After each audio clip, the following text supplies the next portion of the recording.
वाल्मीकि रामायण के बालकांड का 19वां सर्ग।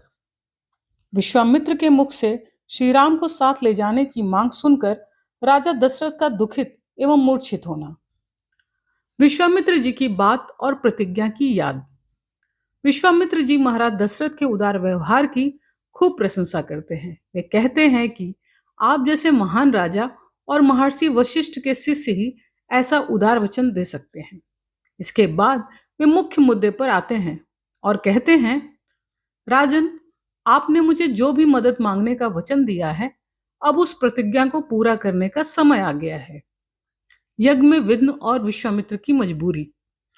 विश्वामित्र जी बताते हैं कि वे एक पवित्र अनुष्ठान अर्थात यज्ञ कर रहे हैं जो पूरा होने ही वाला है, लेकिन दो बलवान राक्षस मारीच और सुबाहु बार बार यज्ञ वेदी पर खून और मांस फेंक कर उसे अपवित्र कर देते हैं।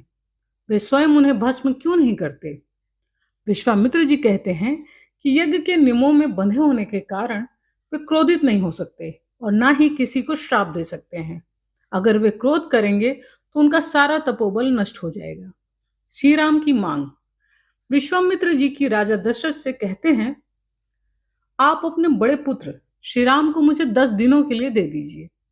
मेरा दिव्य तेज श्री राम की रक्षा करेगा और वे इन राक्षसों का संहार कर देंगे।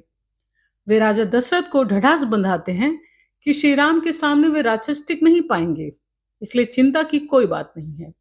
वे वशिष्ठ जी और अन्य मंत्रियों की सलाह लेने को भी कहते हैं। राजा दशरथ का पुत्र मोह और मूर्छा। राजा दशरथ के लिए श्री राम केवल उनके पुत्र ही नहीं बल्कि उनके प्राण थे।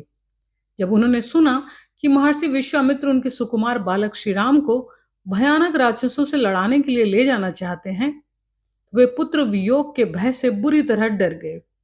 उनका दिल बैठ गया, वे कांपने लगे और दुख के मारे दरबार में ही मूर्छित हो गए। यह प्रसंग पिता के असीम पुत्र मोह और महर्षि विश्वामित्र के कर्तव्य यानी यज्ञ की रक्षा के बीच एक अत्यंत भावुक क्षण दिखाता है।